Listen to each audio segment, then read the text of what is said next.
आ चुके हैं। తమిళనాడు రాజకీయాల్లో సరికొత్త చరిత్ర మొదలైంది. ఇంతకాలం తమిళనాడు రాజకీయాల్లో డిఎంకే అన్నా డిఎంకే శాసిస్తే ఇప్పుడు టీవీకే పార్టీతో విజయ్ మరొక చరిత్రను లిఖించేందుకు సిద్ధమయ్యాడు.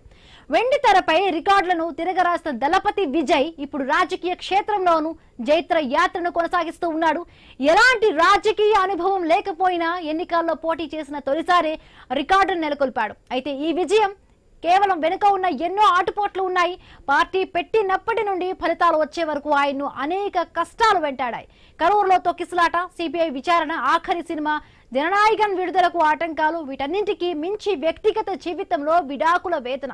ఎన్ని దెబ్బలు తగిలినా, ఎన్ని అవమానాలు ఎదురైనా ఒక్క అడుగు కూడా వెనక్కి వేయకుండా విజయ్ తన సాహస యాత్రను కొనసాగిస్తూనే వచ్చాడు.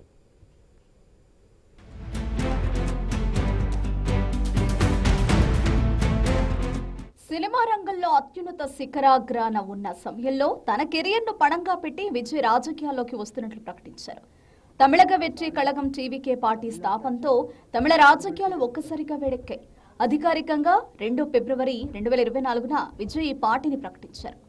2009లో ఆయన తన ఫ్యాన్ క్లబ్ విజయ్ మక్కల్ ఇయక్కంను స్థాపించారు.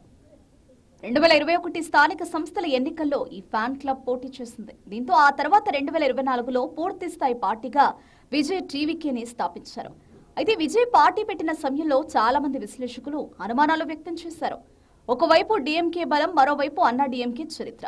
వీటి మధ్య విజయ్ మనుగడ సాధ్యమేనా అన్న అనుమానాలను పటాపంచలు చేస్తూ ఆయన ప్రస్థానం మొదలైంది.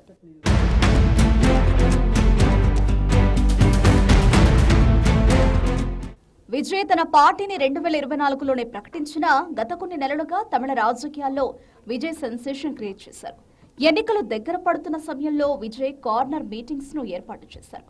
ఆ క్రమంలోనే కరూరులో జరిగిన తొక్కిసలాట విజయ్కు మొదటి సవాల్గా మారింది. పార్టీ కార్యక్రమంలో జరిగిన తొక్కిసలాటలో ప్రాణ నష్టం జరగడం విజయ్ను తీవ్రంగా కృంగతీసింది. అనుమతి తీసుకున్న దానికంటే ఎక్కువ మంది జనం రావడమే కాకుండా విజయ్ రాక ఆలస్యం కావడంతో జనం ఒక్కసారిగా ముందుకు తోసుకురావడం వల్ల ఈ ప్రమాదం జరిగింది. ఈ ఘటనపై సిబిఐ దర్యాప్తు కొనసాగిస్తోంది. జన సమూహాన్ని నియంత్రించడంలో స్థానిక పోలీసులు విఫలమయ్యారని, రోడ్డుపై ఉన్న అడ్డంకులను సకాలంలో తొలగించకపోవడం వల్ల తొక్కిసలాట జరిగిందని విజయ్ సిబిఐ విచారణలో పేర్కొన్నారు. అయితే అనుమతి పొందిన సమయం కంటే విజయ్ రావడంలో సుమారు 7 గంటలు ఆలస్యమైందని, అలాగే అనుమతించిన పరిమితి కంటే ఎక్కువ మంది జనం రావడమే కాకుండా అనుమతించిన స్టాపింగ్ పాయింట్ దాటి వాహనాన్ని ముందుకు తీసుకెళ్లడం వల్ల ఈ ప్రమాదం సంభవించిందని పోలీసు వర్గాలు సిబిఐకి తెలిపాయి. ఇక మార్చి నెలలో సిబిఐ అధికారులు విజయ్కు మరోసారి నోటీసులు జారీ చేసి విచారించారు. సుప్రీంకోర్టు ఈ కేసును పర్యవేక్షించడానికి మాజీ న్యాయమూర్తి జస్టిస్ అజయ్ రస్తోగి నేతృత్వంలో 3 సభ్యుల కమిటీని ఏర్పాటు చేసింది. ప్రత్యర్థులు దీన్ని రాజకీయంగా వాడుకోవాలని చూసినా విజయ్ స్వయంగా బాధిత కుటుంబాలను పరామర్శించి వారికి అండగా నిలబడి తన మానవత్వాన్ని చాటుకున్నారు. మరణించిన వారి కుటుంబాలు ఒక్కొక్కరికి 20 లక్షలు, గాయపడిన వారికి 2 లక్షలు చొప్పున ఇప్పటికే పార్టీ తరపున వారి ఖాతాల్లో జమ చేశారు. ఆ మచ్చను తన చిత్తశుద్ధితో తుడిచేసుకున్నారు.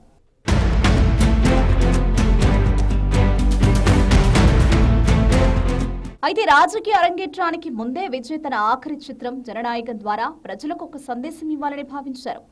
సెన్సార్ బోర్డుతో వివాదం మరియు రాజకీయ కారణాల వల్ల ఈ సినిమా విడుదల ఆలస్యమవుతూ వచ్చింది.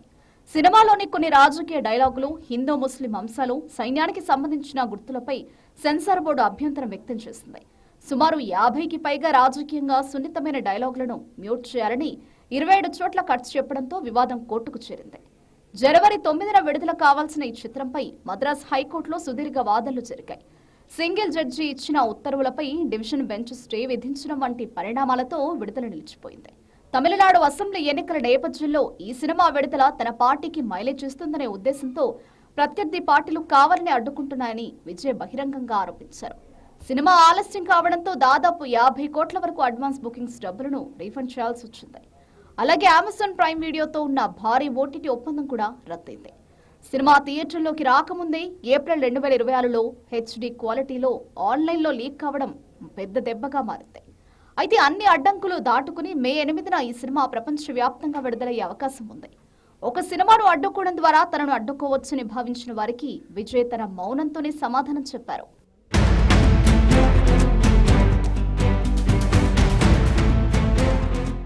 రాజకీయాల పరంగా సినిమా పరంగానే కాకుండా విజయ్ వ్యక్తిగతంగానూ ఇబ్బందులు ఎదుర్కొన్నారు. 25 ఏళ్లకు పైగా సాగిన దాంపత్య బంధానికి స్వస్తి పలుకుతూ విజయ్ భార్య సంగీత గతేడాది డిసెంబర్లో చెంగల్పట్టు జిల్లా కోర్టులో విడాకుల పిటిషన్ దాఖలు చేశారు. దీంతో వీరి విడాకుల కేసు తమిళనాడులో హాట్ టాపిక్ గా మారింది. రాజకీయాల్లో బిజీగా ఉన్న సమయంలోనే భార్య సంగీత విడాకులు కోరుతూ కోర్టు మెట్లెక్కడం విజయ్ను వ్యక్తిగతంగా తీవ్రంగా కలిచివేసింది. ఇక సంగీత తన పిటిషన్లో విజయ్పై తీవ్రమైన ఆరోపణలు చేశారు. ఆయనకు ఒక ప్రముఖ నటితో వివాహితర సంబంధం ఉందని, దీనివల్ల తాను తీవ్ర మానసిక క్షోభకు గురయ్యానని పేర్కొన్నారు. 2021లోనే ఈ విషయం తనకు తెలిసిందని, ఆయన పద్ధతి మార్చుకుంటానని హామీ ఇచ్చినా పాటించలేదని ఆమె ఆరోపించారు.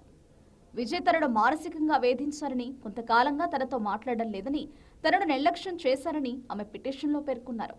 ఈ కేసు ఏప్రిల్ 20, 2026లో విచారణకు రావాల్సి ఉండగా విజయ్, సంగీత ఇద్దరూ కోర్టుకు హాజరు కాలేదు. దీంతో కోర్టు తదుపరి విచారణను 2026 జూన్ 15కు వాయిదా వేసింది. ఆ రోజున ఇద్దరు తప్పనిసరిగా కోర్టుకు హాజరు కావాలని న్యాయమూర్తి ఆదేశించారు. సంగీత భరణం కింద భారీ మొత్తాన్ని కోరుతున్నట్లు తెలుస్తోంది. అలాగే ప్రస్తుతం విజయ్ ఉంటున్న నీలంకరై నివాసంలో తనకుంటే హక్కు కల్పించాలని మరో మధ్యంతర పిటిషన్ వేశారు.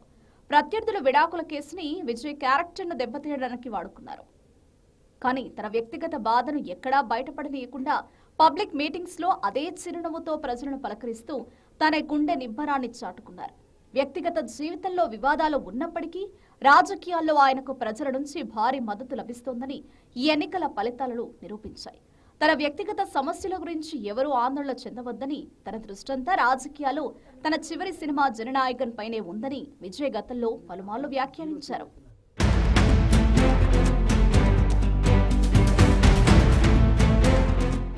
అయితే దెబ్బతిన్న కొద్దీ విజయ్ ఎదుగుతూ వచ్చారు. రాజకీయాల్లోకి వచ్చిన ఏ సినిమా స్టార్ కూడా ప్రారంభంలో ఇన్ని కష్టాలను ఎదుర్కోలేదు. ఓవైపు రాజకీయ ప్రత్యర్థుల దాడులు, మరోవైపు వ్యక్తిగత సమస్యలు, ఇంకోవైపు తన సినిమాపై ఆంక్షలు. ఇవన్నిటి మధ్య విజయ్ నిలబడతారా అని అందరూ అనుమానించారు. అయితే అన్ని అనుమానాలను పటాపంచలు చేస్తూ విజయ్ ఎన్నికల్లో అద్భుతమైన ఫలితాలు సాధించారు. ఎన్ని దెబ్బలు తగిలినా దళపతి వాటన్నింటినీ తన విజయానికి మెట్లుగా మార్చుకున్నారు. ఒక మనిషిని దెబ్బతీయాలని చూస్తే ఆయన మరింత బలంగా ఎదుగుతారని విజయ్ నిరూపించారు. దశాబ్దాల రాజకీయ చరిత్ర ఉన్న డీఎంకే, అన్నా డీఎంకే లాంటి పార్టీలను వెనక్కి నెట్టి పార్టీ పెట్టిన తొలి ఎన్నికల్లో మంచి ఫలితాలు సాధించిన విజయ్ ఇప్పుడు దేశ రాజకీయాల్లో సెన్సేషన్ క్రియేట్ చేశారు.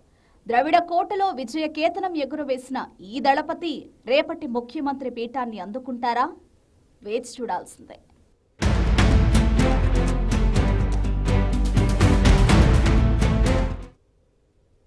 నమస్తే, గుడ్ ఈవినింగ్. ఇప్పటి వరకు హెడ్లైన్స్ ఒకసారి చూద్దాం. ప్రారంభమైన తెలంగాణ కేబినెట్ పలు కీలక నిర్ణయాలు తీసుకునే ఛాన్స్.